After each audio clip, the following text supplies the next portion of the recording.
Mysteries of Udolpho by Ann Radcliffe.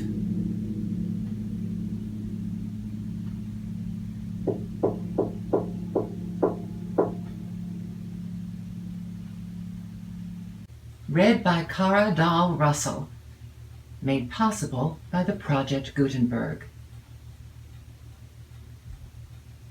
The Mysteries of Udolpho, a romance interspersed with some pieces of poetry by Ann Radcliffe. There are 4 volumes of this work. Volume 1 has 13 chapters, Volume 2 has 12, Volume 3 has 13, and Volume 4 has 19. At the end of the volume listings, Fate sits on these dark battlements and frowns, and as the portals open to receive me, her voice, in sullen echoes through the courts, tells of a nameless deed.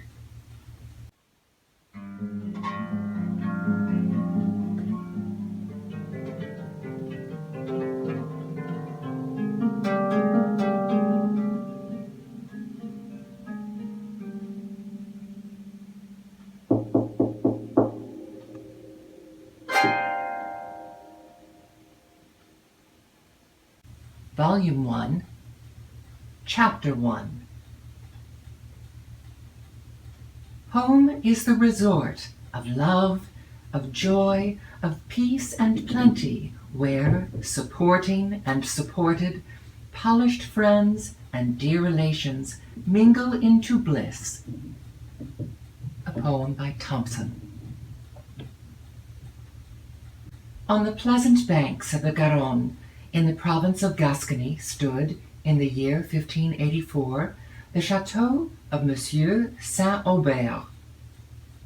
From its windows were seen the pastoral landscapes of Guyenne and Gascony, stretching along the river, gay with luxuriant woods and vine, and plantations of olives.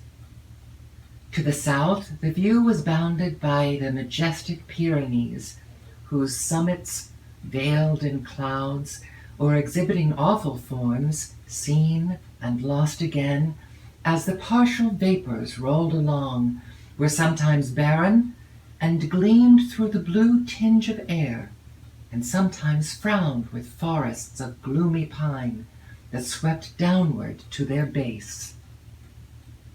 These tremendous precipices were contrasted by the soft green of the pastures and woods that hung upon their skirts, among whose flocks and herds and simple cottages the eye, after having scaled the cliffs above, delighted to repose. To the north and to the east, the plains of Guyenne and Languedoc were lost in the mist of distance.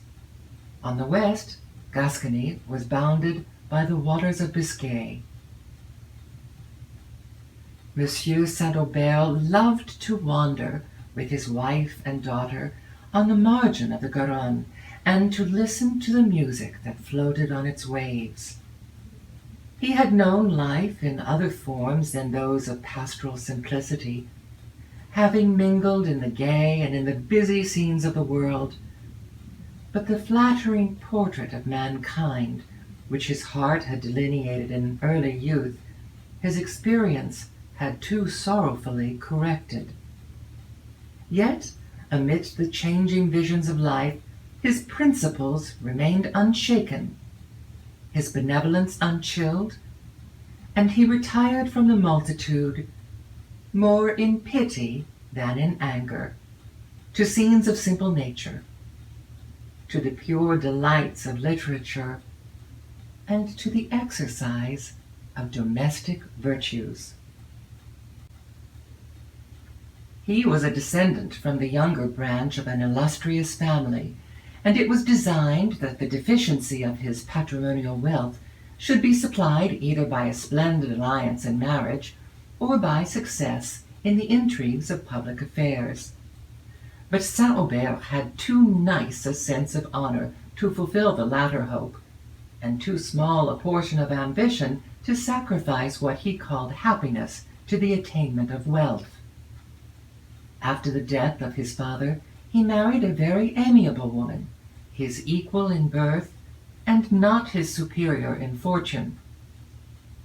The late Monsieur St. Aubert's liberality, or extravagance, had so much involved his affairs that his son found it necessary to dispose of a part of the family domain, and, some years after his marriage, he sold it to Monsieur Quesnel, the brother of his wife, and retired to a small estate in Gascony, where conjugal felicity and parental duties divided his attention with the treasures of knowledge and the illuminations of genius.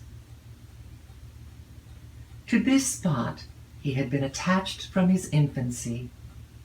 He had often made excursions to it when a boy, and the impressions of delight given to his mind by the homely kindness of the gray-headed peasant to whom it was entrusted, and whose fruit and cream never failed, had not been obliterated by succeeding circumstances. The green pastures along which he had so often bounded in the exultation of health and youthful freedom, the woods under whose refreshing shade he had first indulged that pensive melancholy which afterwards made a strong feature of his character, the wild walks of the mountains, the river on whose waves he had floated, and the distant plains which seemed boundless as his early hopes, were never after remembered by St. Aubert but with enthusiasm and regret. At length he disengaged himself from the world, and retired hither to realize the wishes of many years.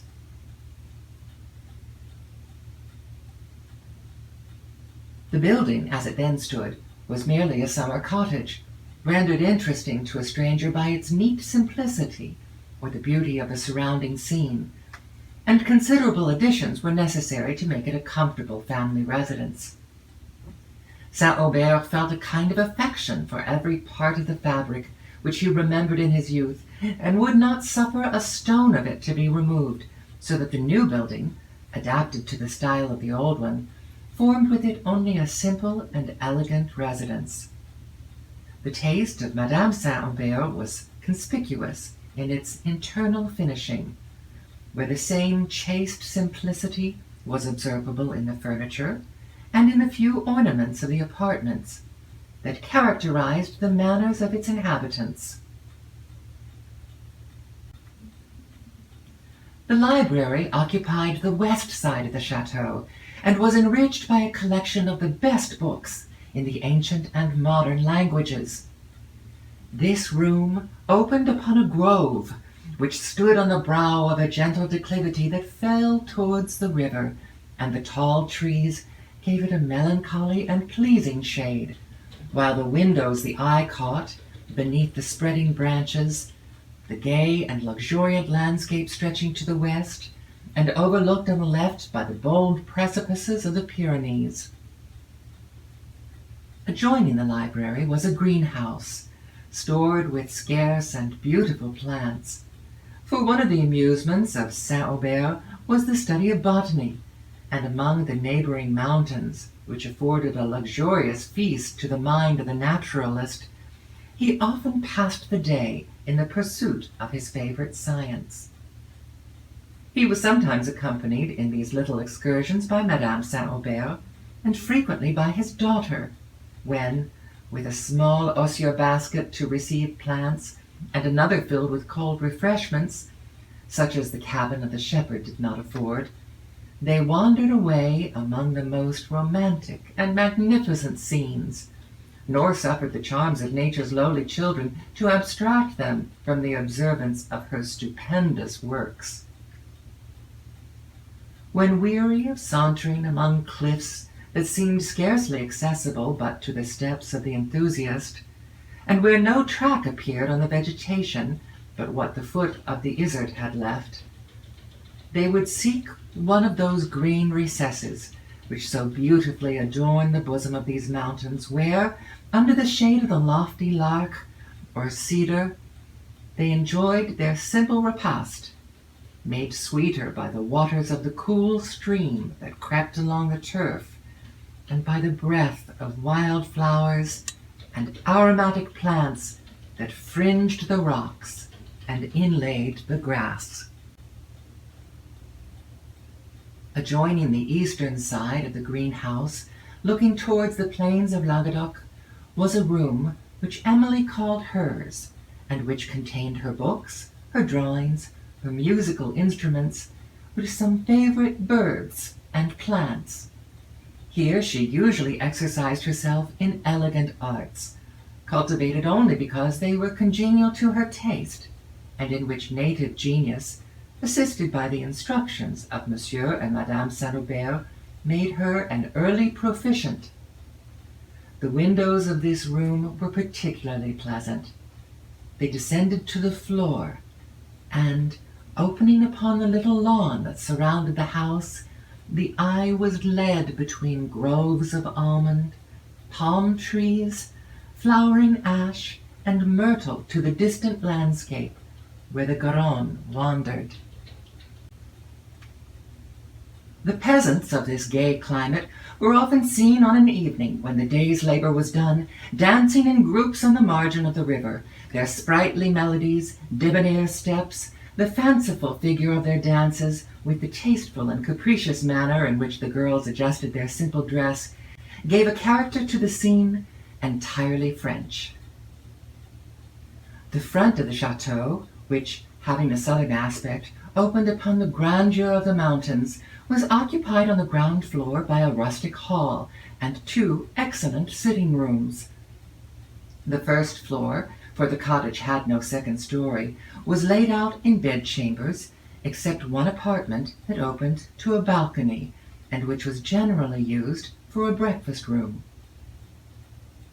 In the surrounding ground, St. Aubert had made very tasteful improvements, yet such was his attachment to objects he had remembered from his boyish days that he had in some instances sacrificed taste to sentiment.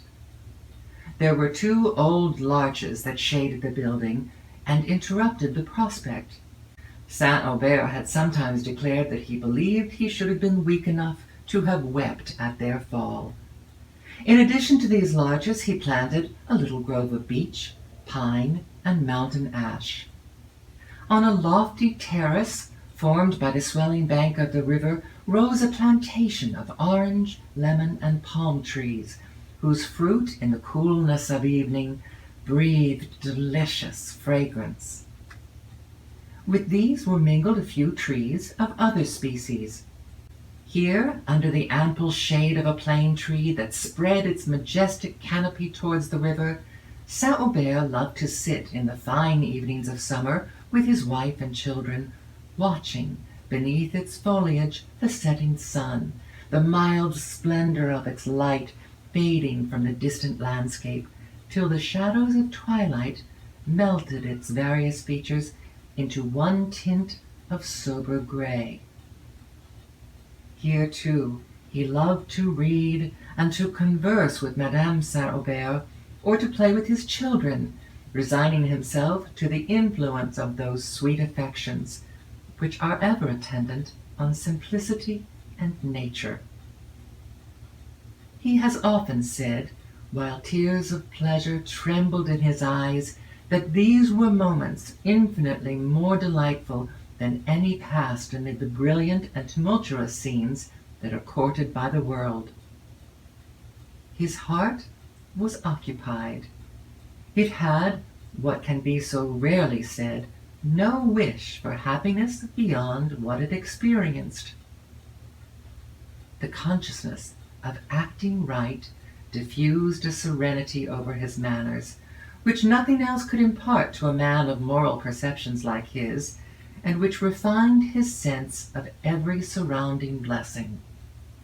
The deepest shade of twilight did not send him from his favorite plane tree. He loved the soothing hour when the last tints of light die away, when the stars, one by one, tremble through ether and are reflected on the dark mirror of the waves, that hour which, of all others, inspires the mind with pensive tenderness, and often elevates it to sublime contemplation. When the moon shed her soft rays among the foliage, he still lingered, and his pastoral supper of cream and fruits was often spread beneath it. Then, on the stillness of night, came the song of the nightingale, breathing sweetness and awakening melancholy.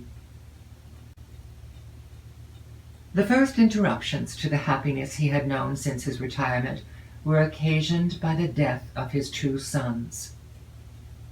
He lost them at that age when infantine simplicity was so fascinating, and though, in consideration of Madame St. Aubert's distress, he restrained the expression of his own, and endeavored to bear it, as he meant with philosophy, he had, in truth, no philosophy that could render him calm to such losses.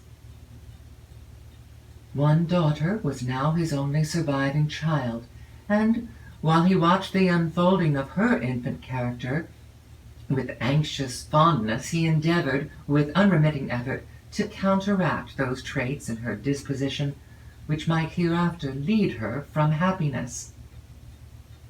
She had discovered in her early years uncommon delicacy of mind, warm affections, and ready benevolence, but with these was observable a degree of susceptibility too exquisite to admit of lasting peace. She was advanced in youth. This sensibility gave a pensive tone to her spirits, and a softness to her manner, which added grace to beauty, and rendered her a very interesting object to persons of congenial disposition. But St. Aubert had too much good sense to prefer a charm to a virtue, and had penetration enough to see that this charm was too dangerous to its possessor to be allowed the character of a blessing.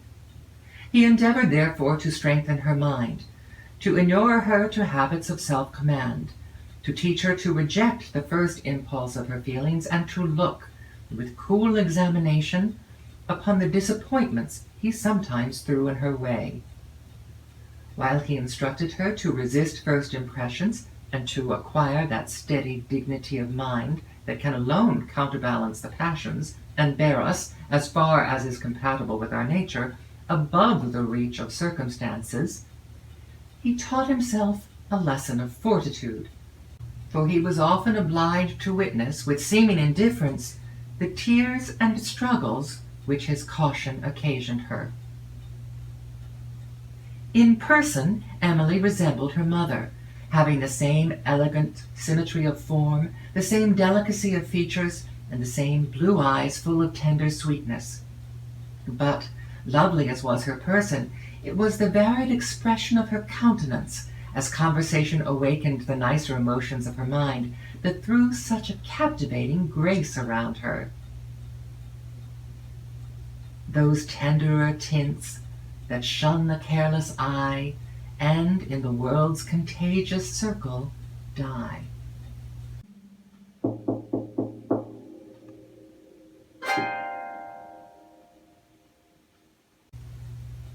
St. Aubert cultivated her understanding with the most scrupulous care.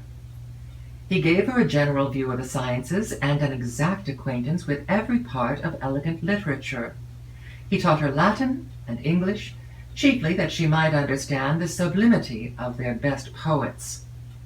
She discovered in her early years a taste for works of genius, and it was St. Aubert's principle, as well as his inclination, to promote every innocent means of happiness. A well-informed mind, he would say, is the best security against the contagion of folly and vice. The vacant mind is ever on the watch for relief, and ready to plunge into error to escape from the languor of idleness. Store it with ideas, teach it the pleasure of thinking, and the temptations of the world without will be counteracted by the gratifications derived from the world within. thought, and cultivation are necessary equally to the happiness of a country and a city life. In the first, they prevent the uneasy sensations of indolence, and afford a sublime pleasure in the taste they create for the beautiful and the grand. In the latter, they make dissipation less an object of necessity, and consequently of interest. It was one of Emily's earliest pleasures to ramble along the scenes of nature. Nor was it in the soft and glowing landscape that she most delighted. She loved more the wild wood walks that skirted the mountain, and still more the mountain's stupendous recesses, where the silence and grandeur of solitude impressed a sacred awe upon her heart, and lifted her thoughts to the God of heaven and earth. In scenes like this she would often linger along, wrapped in a melancholy charm, till the last gleam of day faded from the west, till the lonely sound of a sheep bell or the distant bark of a watchdog were all that broke on the stillness of the evening. Then the gloom of the woods, the trembling of their leaves at intervals in the breeze, the bat flitting on the twilight, the cottage lights, now seen and now lost, were circumstances that awakened her mind into effort, and led to enthusiasm and poetry. Her favorite walk was to a little fishing house belonging to St. Aubert in a woody glen on the margin of a rivulet that descended from the Pyrenees, and after foaming along their rocks, wound its silent way beneath the shades it reflected. Above the woods that screened this glen rose the lofty summits of the Pyrenees, which often burst boldly on the eye through the glades below. Sometimes the shattered face of a rock only was seen, crowned with wild shrubs, or a shepherd's cabin seated on a cliff, overshadowed by dark cypress or waving ash. Emerging from the deep recesses of the woods, the glade opened to a distant landscape, where the rich pastures and vine-covered slopes of Gascony gradually declined to the plains, and there, on the winding shores of the Garonne, groves and hamlets and villas, their outlines softened by distance, melted from the eye into one rich, harmonious tint. This, too, was a favorite retreat of St. Aubert, to which he frequently withdrew from the fervor of noon, with his wife, his daughter, and his books, or came at the sweet evening hour to welcome the silent dusk, or to listen for the music of the nightingale. Sometimes, too, he brought music of his own, and awakened every fairy echo with the tender accents of his oboe, and often have the tones of Emily's voice drawn sweetness from the waves over which they trembled. It was in one of these excursions to this spot that she observed the following lines written with a pencil on a part of the wainscot. Sonnet. Go, pencil, faithful to thy master's sighs. Go, tell the goddess of the fairy scene, when next her light steps wind these woodwalks green, whence all his tears, his tender sorrows rise. Ah, paint her form, her soul-illumined eyes, the sweet expression of her pensive face, the lightning smile, the animated grace, the portrait well the lover's voice supplies.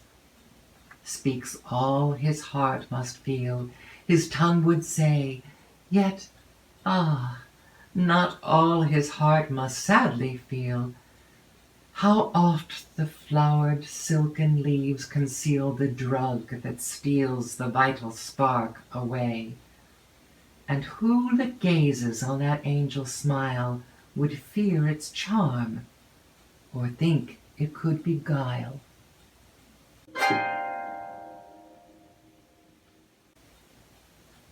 These lines were not inscribed to any person, Emily therefore could not apply them to herself, though she was undoubtedly the nymph of these shades. Having glanced around the little circle of her acquaintance without being detained by a suspicion as to whom they could be addressed, she was compelled to rest in uncertainty, an uncertainty which would have been more painful to an idle mind than it was to hers. She had no leisure to suffer this circumstance, trifling at first, to swell into importance by frequent remembrance. The little vanity it had excited, for the incertitude which forbade her to presume upon having inspired the sonnet, forbade her also to disbelieve it, passed away, and the incident was dismissed from her thoughts amid her books, her studies, and the exercise of social charities. Soon after this period, her anxiety was awakened by the indisposition of her father, who was attacked with a fever, which, though not thought to be of a dangerous kind, gave a severe shock to his constitution.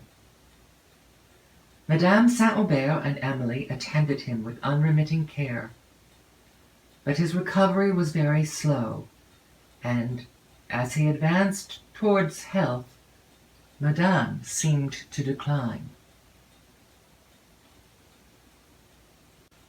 The first scene he visited, after he was well enough to take the air, was his favorite fishing house. A basket of provisions was sent thither, with books and Emily's lute. For fishing tackle he had no use, for he could never find amusement in torturing or destroying. After employing himself for about an hour in botanizing, dinner was served. It was a repast to which gratitude for being again permitted to visit this spot gave sweetness, and family happiness once more smiled beneath these shades. Monsieur St. Aubert conversed with unusual cheerfulness. Every object delighted his senses. The refreshing pleasure from the first view of nature after the pain of illness and the confinement of a sick chamber is above the conceptions, as well as the descriptions, of those in health. The green woods and pastures, the flowery turf, the blue concave of the heavens, the balmy air, the murmur of the limpid stream, and even the hum of every little insect of the shade, seemed to revivify the soul and make mere existence bliss. Madame St. Aubert, reanimated by the cheerfulness and recovery of her husband, was no longer sensible of the indisposition which had lately oppressed her, and, as she sauntered along the wood-walks of this romantic glen and conversed with him and with her daughter, she often looked at them alternately with a degree of tenderness that filled her eyes with tears. St. Aubert observed this more than once, and gently reproved her for the emotion, but she could only smile, clasp his hand and that of Emily, and weep the more. He felt the tender enthusiasm stealing upon himself in a degree that became almost painful. His features assumed a serious air, and he could not forbear secretly sighing. Perhaps I shall sometime look back to these moments as to the summit of my happiness with hopeless regret, but let me not misuse them by useless anticipation. Let me hope I shall not live to mourn the loss of those who are dearer to me than life.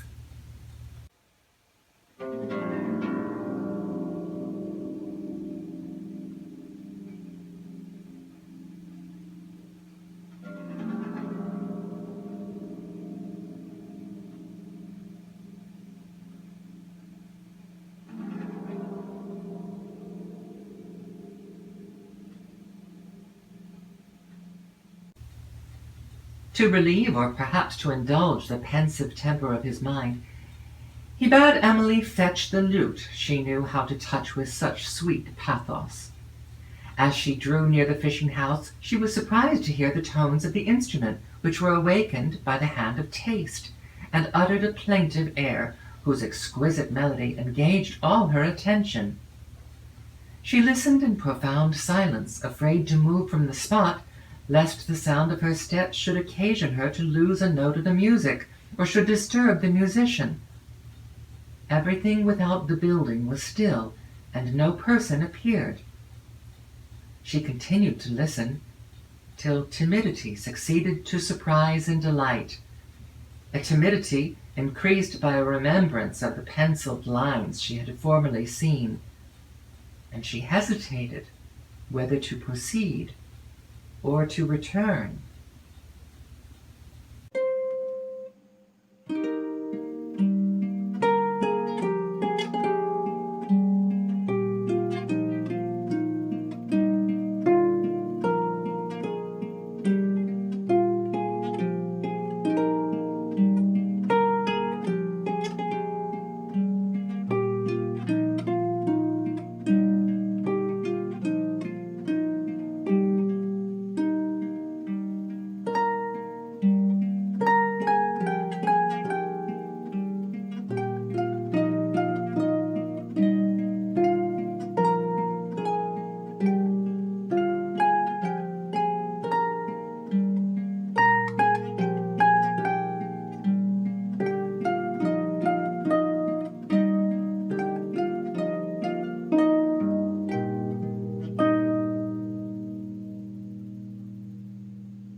While she paused, the music ceased, and after a momentary hesitation, she recollected courage to advance to the fishing house, which she entered with faltering steps, and found unoccupied.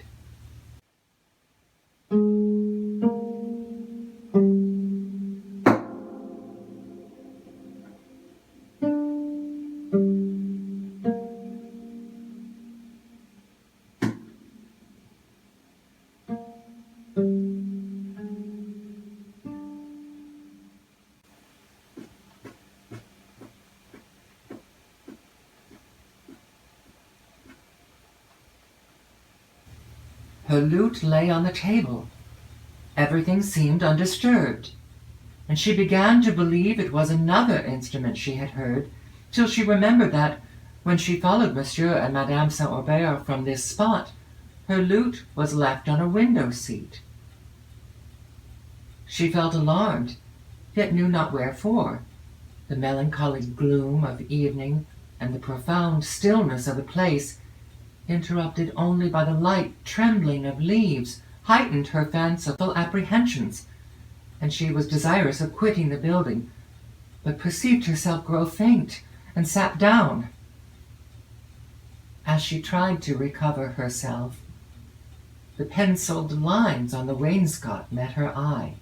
She started, as if she had seen a stranger, but, endeavoring to conquer the tremor of her spirits, rose and went to the window. To the lines before noticed, she now perceived that others were added, in which her name appeared. Though no longer suffered to doubt that they were addressed to herself, she was as ignorant as before by whom they could be written. While she mused, she thought she heard the sound of a step without the building, and again alarmed, she caught up her lute and hurried away. Monsieur and Madame St. Aubert she found on a little path that wound along the sides of the glen.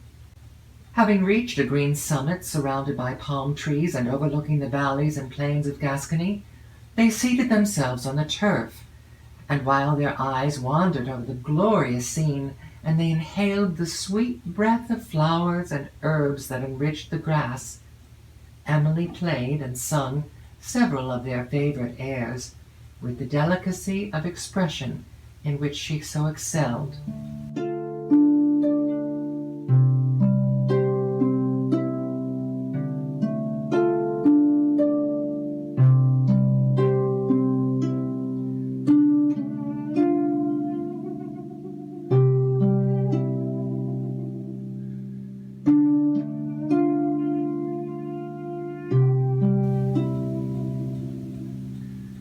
Music, conversation detained them in this enchanting spot till the sun's last light slept upon the plains.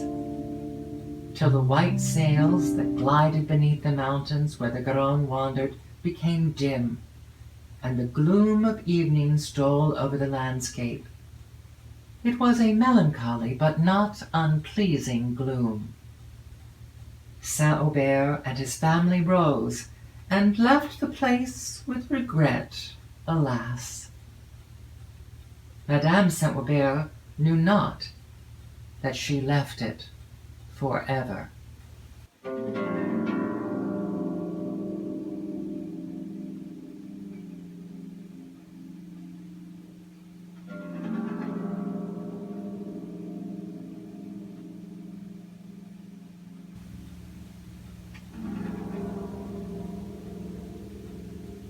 When they reached the fishing house, she missed her bracelet, and recollected that she had taken it from her arm after dinner, and had left it on the table when she went to walk.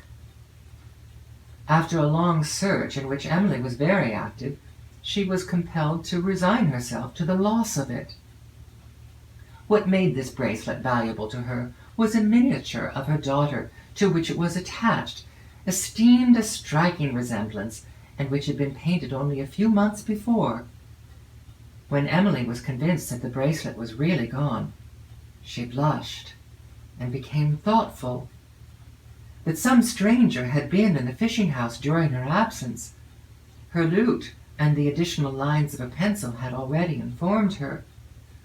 From the purport of these lines, it was not unreasonable to believe that the poet, the musician, and the thief were the same person. But though the music she had heard, the written lines she had seen, and the disappearance of the picture formed a combination of circumstances very remarkable, she was irresistibly restrained from mentioning them, secretly determining, however, never again to visit the fishing house without Monsieur or Madame St. Aubert. They returned pensively to the chateau, Emily musing on the incident which had just occurred, St. Aubert reflecting with placid gratitude on the blessings he possessed, and Madame St. Aubert somewhat disturbed and perplexed by the loss of her daughter's picture. As they drew near the house, they observed an unusual bustle about it. The sound of voices was distinctly heard. Servants and horses were seen passing between the trees, and at length the wheels of a carriage rolled along. Having come within view of the front of the chateau, a landau with smoking horses appeared on the little lawn before it. St. Aubert perceived the liveries of his brother-in-law, and in the parlour he found Monsieur and Madame Quesnel already entered. They had left Paris some days before, and were on their way to their estate, only 10 leagues distant from La Vallée, and which Monsieur Quesnel had purchased several years before of St. Aubert. This gentleman was the only brother of Madame St. Aubert, but the ties of a relationship having never been strengthened by congeniality of character, the intercourse between them had not been frequent. Monsieur Quesnel had lived altogether in the world. His aim had been consequence. Splendor was the object of his taste, and his address and knowledge of character had carried him forward to the attainment of almost all that he had courted. By a man of such disposition, it is not surprising that the virtues of St. Aubert should be overlooked, or that his pure taste, simplicity, and moderated wishes were considered as marks of a weak intellect and of confined views. The marriage of his sister with St. Aubert had been mortifying to his ambition, for he had designed that the matrimonial connection she formed should assist him to attain the consequence which he so much desired, and some offers were made by persons whose rank and fortune flattered his warmest hope.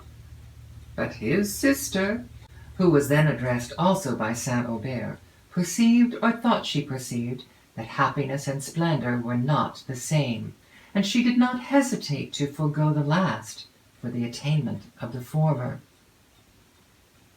Whether Monsieur Quesnel thought them the same or not, he would readily have sacrificed his sister's peace to the gratification of his own ambition, and, on her marriage with St. Aubert, expressed in private his contempt for her spiritless conduct and of the connection which it permitted. Madame St. Aubert, though she concealed this insult from her husband, felt, perhaps for the first time, resentment lighted in her heart. And though a regard for her own dignity, united with considerations of prudence, restrained her expression of this resentment, there was ever after a mild reserve in her manner towards Monsieur Quesnel, which he both understood and felt. In his own marriage, he did not follow his sister's example. His lady was an Italian, and an heiress by birth, and by name and education was a vain and frivolous woman. They now determined to pass the night with St. Aubert, and as the chateau was not large enough to accommodate their servants, the latter were dismissed to the neighbouring village. When the first compliments were over, and the arrangements for the night made, Monsieur Quesnel began the display of his intelligence and his connections, while St. Aubert, who had been long enough in retirement to find these topics recommended by their novelty, listened with a degree of patience and attention which his guest mistook for the humility of wonder. The latter, indeed, described the few festivities which the turbulence of that period permitted to the court of Henry III with a minuteness that somewhat recompensed for his ostentation, but when he came to speak of the character of the Duke of Joyeuse, of a secret treaty which he knew to be negotiating with the Porte, and of the light in which Henry of Navarre was received, Monsieur St. Aubert recollected enough of his former experience to be assured that his guest could be only of an inferior class of politicians, and that, from the importance of the subjects upon which he committed himself, he could not be of the rank to which he pretended to belong. The opinions delivered by Monsieur Quesnel were such as St. Aubert forbore to reply to, for he knew that his guest had neither humanity to feel, nor discernment to perceive what is just. Madame Quesnel, meanwhile, was expressing to Madame St. Aubert her astonishment that she could bear to pass her life in this remote corner of the world, as she called it, and describing, from a wish probably of exciting envy, the splendor of the balls, banquets, and processions which had just been given by the court in honor of the nuptials of the Duke of Joyeuse with Margareta of Lorraine, the sister of the Queen.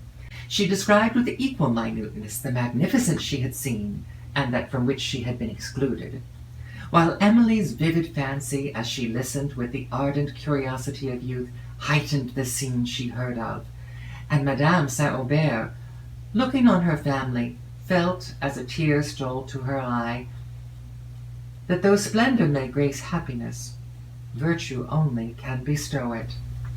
"It is now 12 years, St. Aubert," said Monsieur Quesnel, "since I purchased your family estate." "Somewhat thereabout," replied St. Aubert, suppressing a sigh. "It is near 5 years since I have been there," resumed Quesnel, "for Paris and its neighborhood is the only place in the world to live in, and I am so immersed in politics, and have so many affairs of moment on my hands, that I can find it difficult to steal away for even a month or two." St. Aubert remained silent. Monsieur Quesnel proceeded. "I have sometimes wondered how you, who have lived in the capital and have been accustomed to company, can exist elsewhere, especially in so remote a country as this, where you can neither hear nor see anything, and can, in short, be scarcely conscious of life." "I live for my family and myself," said St. Aubert. "I am now contented to know only happiness. Formerly I knew life." "I mean to expend 30 or 40,000 livres on improvements," said Monsieur Quesnel, without seeming to notice the words of St. Aubert, "for I design next summer to bring here my friends, the Duke Udolpho and the Marquis Raymond to pass a month or two with me. To St. Aubert's inquiry as to these intended improvements, he replied that he should take down the whole east wing of the chateau, and raise upon the site a set of stables. Then I shall build, said he, a salle à manger, a salon, a salle commune, and a number of rooms for servants, for at present there is not accommodation for a third part of my own people. It accommodated our father's household, said St. Aubert, grieved that the old mansion would be thus improved. And that was not a small one. Our notions are somewhat enlarged since those days, said Monsieur Quesnel. What was then thought a decent style of living would not now be endured. Even the calm St. Aubert blushed at these words, but his anger soon yielded to contempt. The ground around the chateau is encumbered with trees. I mean to cut some of them down. Cut down the trees too, said St. Aubert. Certainly. Why should I not? They interrupt my prospects. There is a chestnut which spreads its branches before the whole south side of the chateau, and which is so ancient they tell me the hollow of its trunk will hold a dozen men. Your enthusiasm will scarcely contend that there can be either use or beauty in such a sapless old tree as this. Good God, exclaimed St. Aubert, you surely will not destroy that noble chestnut which has flourished for centuries, the glory of the estate. It was in its maturity when the present mansion was built. How often in my youth I have climbed among its broad branches, and sat embowered amidst a world of leaves, while the heavy shower has pattered above, and not a raindrop reached me. How often I have sat with a book in my hand, sometimes reading, and sometimes looking out between the branches upon the wide landscape and the setting sun, till twilight came, and brought the birds home to their little nests among the leaves. How often— But pardon me, added St. Aubert, recollecting that he was speaking to a man who could neither comprehend nor allow his feelings. I am talking of times and feelings as old-fashioned as the taste that would spare that vulnerable tree. It certainly will come down, said Monsieur Quesnel. I believe I shall plant some Lombardy poplars among the clumps of chestnut that I shall leave of the avenue. Madame Quesnel is partial to the poplar, and tells me how much it adorns the villa of her uncle, not far from Venice.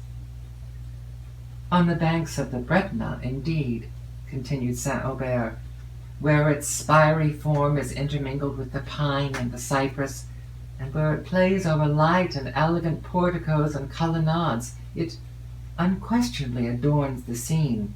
But among the giants of the forest, and near a heavy Gothic mansion— Well, my good sir, said Monsieur Quesnel, I will not dispute with you.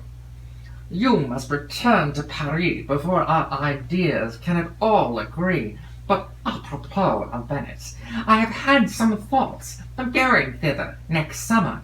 Events may call me to take possession of that same villa, too, which they tell me is the most charming that can be imagined. In that case, I shall leave the improvements I mentioned to another year, and I may, perhaps, be tempted to stay some time in Italy. Emily was somewhat surprised to hear him talk of being tempted to remain abroad, after he had mentioned his presence to be so necessary at Paris, that it was with difficulty he could steal away for a month or two.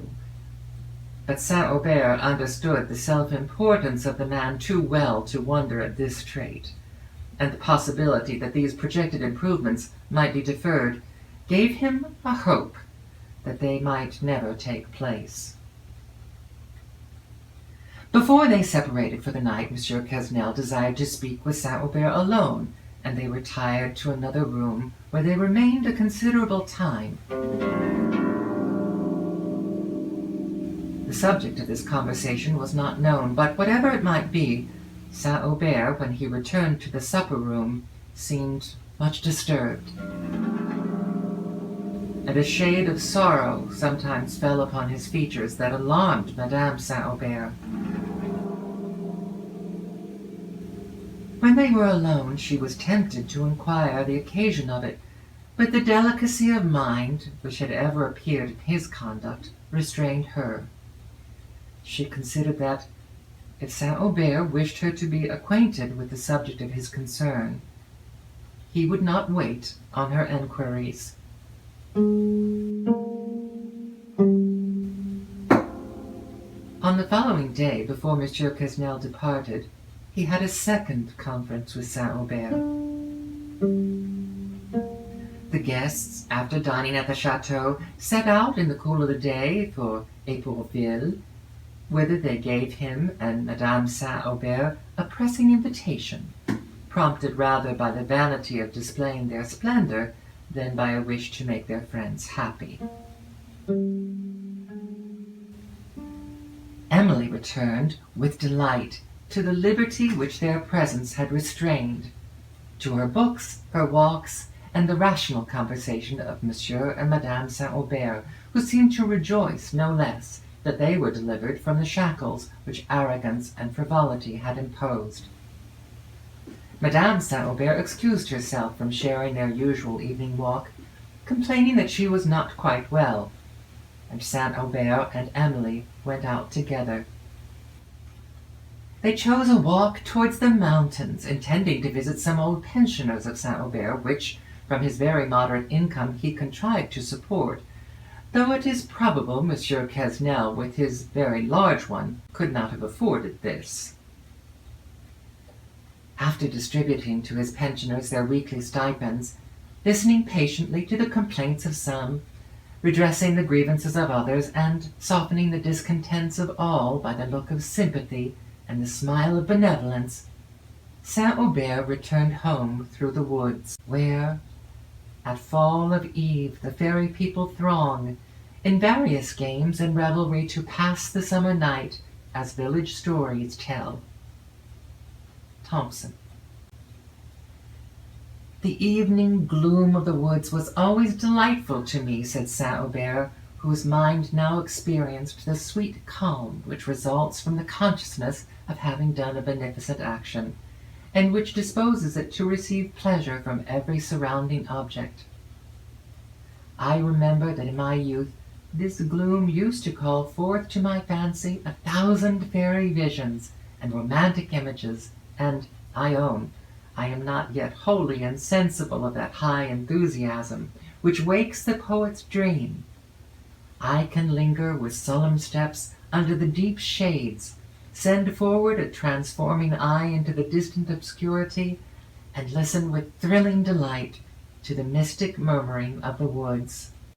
"Oh, my dear father," said Emily, while a sudden tear started to her eye, "how exactly you describe what I have felt so often, and which I thought nobody had ever felt but myself. But hark! Here comes the sweeping sound over the wood tops. Now it dies away. How solemn the stillness that succeeds! Now the breeze swells again. It is like the voice of some supernatural being, the voice of the spirit of the woods that watches over them by night. Ah, what light is yonder! But it is gone, and now it gleams again near the root of that large chestnut. Look, sir!" "Are you such an admirer of nature," said St. Aubert, "and so little acquainted with her appearances, as not to know that for the glowworm? But come," he added gaily, "step a little further, and we shall see fairies perhaps. They are often companions. The glowworm lends his light, and they in return charm him with music and the dance. Do you see nothing tripping yonder?" Emily laughed. "Well, my dear sir," said she, "since you allow of this alliance, I may venture to own I have anticipated you, and almost dare venture to repeat some verses I made one evening in these very woods." "Nay," replied St. Aubert, "dismiss the almost, and venture quite. Let us hear what vagaries fancy has been playing in your mind. If she has given you one of her spells, You need not envy those of the fairies." "If it is strong enough to enchant your judgment, sir," said Emily, "while I disclose her images, I need not envy them. The lines go in a sort of tripping measure, which I thought might suit the subject well enough, but I fear they are too irregular."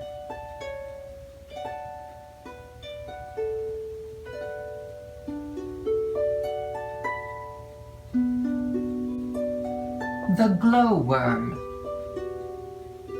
How pleasant is the green wood's deep matted shade on a midsummer's eve when the fresh rain is o'er, when the yellow beams slope and sparkle through the glade, and swiftly in the thin air the light swallows soar. But sweeter, sweeter still, when the sun sinks to rest and twilight comes on with the fairies so gay, tripping through the forest walk where flowers, unpressed, bow not their tall heads beneath their frolic play.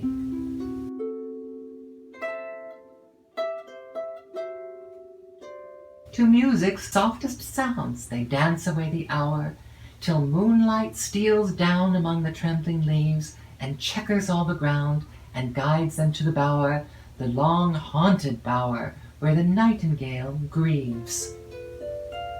Then no more they dance, till her sad song is done, but silent as the night to her mourning attend. And often as her dying notes their pity have won, they vow all her sacred haunts from mortals to defend. When, down among the mountains, sinks the evening star, and the changing moon forsakes this shadowy sphere, how cheerless would they be, though they fairies are, if I, with my pale light, came not near. Yet cheerless though they be, they're ungrateful to my love, for often when the traveller's benighted on his way, and I glimmer in his path, and would guide him through the grove, they bind me in their magic spells to lead him far astray, and in the mire to leave him, till the stars are all burnt out, while in strange-looking shapes they frisk upon the ground, and afar in the woods they raise a dismal shout, till I shriek into my cell again for terror of the sound. But see where all the tiny elves come dancing in a ring, with the merry, merry pipe, and the tabor, and the horn, and the timbrel so clear, and the lute with dulcet string. Then round about the oak they go, till peeping of the morn. Down yonder glade 2 lovers steal, to shun the fairy queen, who frowns upon their plighted vows, and jealous is of me, that yestereve I lighted them upon the dewy green, to seek the purple flower, whose juice from all her spells can free. And now, to punish me, she keeps afar her jocund band, with the merry, merry pipe, and the tabor, and the lute. If I creep near yonder oak, she will wave her fairy wand, and to me the dance will cease, and the music all be mute. Oh, had I but that purple flower, whose leaves her charms can foil, and knew like fays to draw the juice, and throw it on the wind, I'd be her slave no longer, nor the traveller beguile, and help all faithful lovers, nor fear the fairy kind. But soon the vapor of the woods will wander afar, and the fickle moon will fade, and the stars disappear. Then cheerless will they be, though they fairies are, if I, with my pale light, come not near.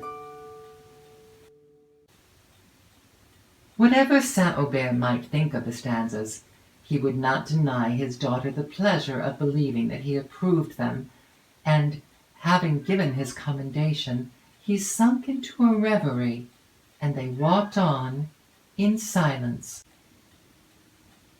A faint erroneous ray glanced from the imperfect surfaces of things, flung half an image on the straining eye, while waving woods and villages and streams and rocks and mountain tops that long retain the ascending gleam, are all one swimming scene, uncertain if beheld.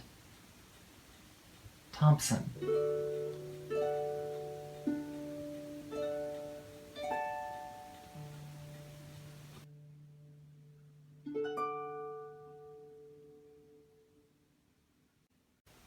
St. Aubert continued silent till he reached the chateau, where his wife had retired to her chamber.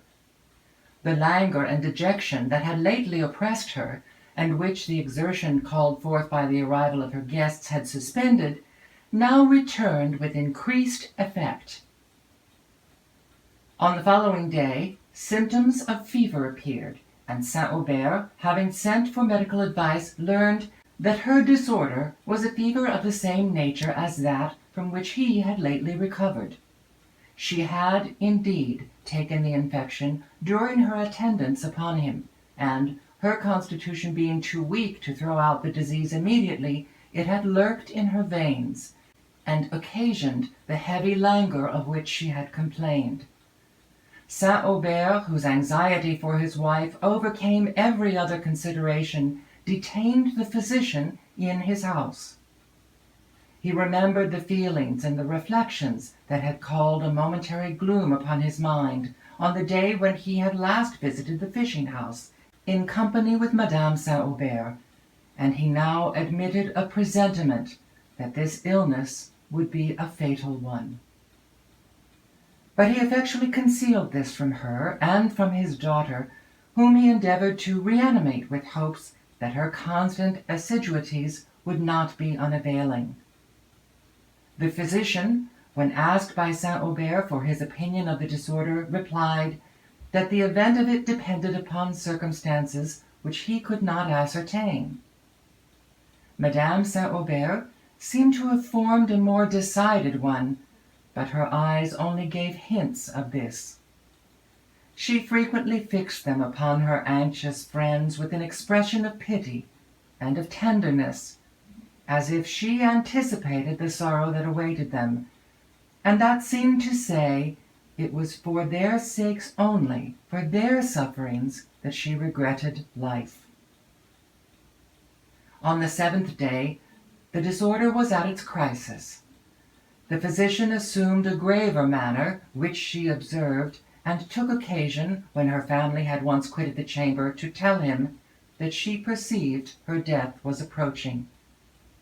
"Do not attempt to deceive me," she said.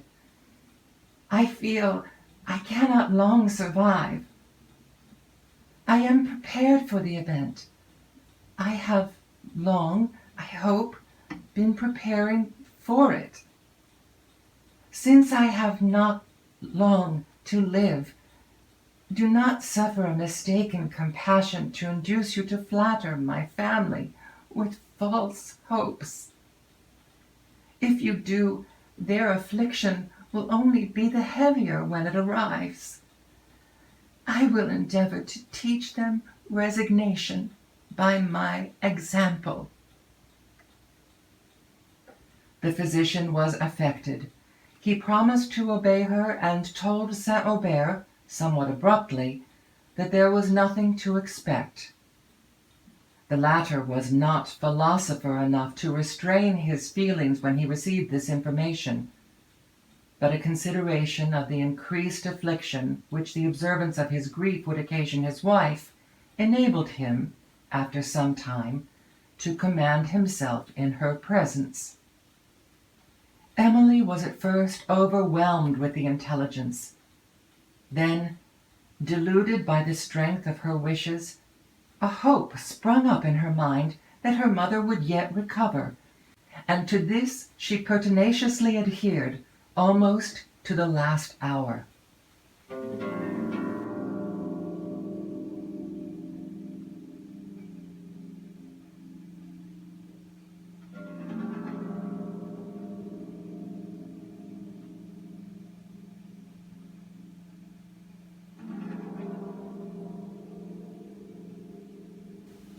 The progress of this disorder was marked, on the side of Madame St. Aubert, by patient suffering and subjected wishes.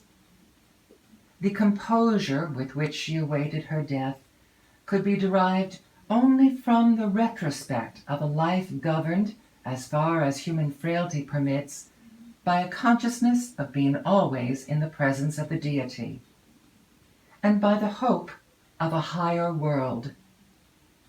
But her piety could not entirely subdue the grief of parting from those whom she so dearly loved.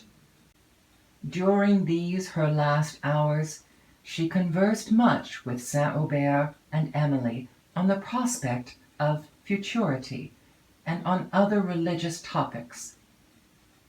The resignations she expressed, with the firm hope of meeting in a future world the friends she left in this, and the effort which sometimes appeared to conceal her sorrow at this temporary separation, frequently affected St. Aubert so much as to oblige him to leave the room.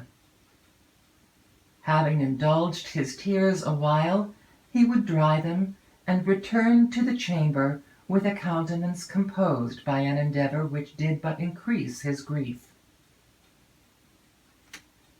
Never had Emily felt the importance of the lessons which had taught her to restrain her sensibility so much as in these moments, and never had she practised them with a triumph so complete. But when the last was over, she sunk at once under the pressure of her sorrow, and then perceived that it was hope as well as fortitude which had hitherto supported her. St. Aubert was for a time too devoid of comfort himself to bestow any on his daughter.